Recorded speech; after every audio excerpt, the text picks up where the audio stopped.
திண்டுக்கல் மாவட்டம் வத்தலகுண்டு அருகே களர் மீன் வளர்ப்பு தொழிலில் ஈடுபட்டிருக்கும் விவசாயிகள் நடப்பாண்டில் விற்பனை மந்தமாக நடைபெறுவதாக கவலை தெரிவித்திருக்கிறார்கள். திண்டுக்கல் மாவட்டம் வத்தலகுண்டு அருகே உள்ள விருவீடு, கோபாலபுரம், தருமத்துப்பட்டி உள்ளிட்ட கிராமங்களில் விவசாயத்தில் போதிய வருமானம் இன்றி விவசாயிகள் தோட்டங்களில் களர் மீன் வளர்ப்பு பண்ணை அமைத்திருக்கிறார்கள். அங்கிருந்து கேரளா மற்றும் சென்னைக்கு அதிக அளவில் களர் மீன்கள் விற்பனைக்கு அனுப்பப்பட்டு வருகின்றன. கடந்த ஆண்டு விற்பனை சிறப்பாக நடைபெற்ற நிலையில் நடப்பாண்டில் களர் மீன் வணிகம் சரிவை சந்தித்திருப்பதாக விவசாயிகள் கவலை தெரிவிக்கின்றனர்.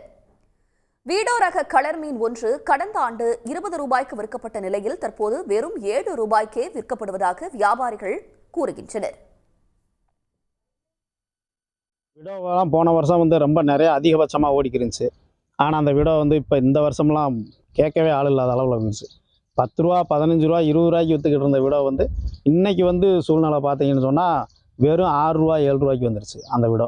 அந்த மாதிரி அதுதான் இருக்கிறதுலே அதிகபட்சமாக ஓடிக்கிருந்த மீன் போன வருஷத்துலேருந்து. ஆனால் இந்த வருஷம் ரொம்ப சீடுமே ரொம்ப கம்மியான விலைக்கு வந்துருக்கு. கேரளாவில் அதிக அளவில் களர் மீன்கள் விற்பனையாகி வருவதாக விவசாயிகள் தெரிவித்திருக்கிறார்கள்.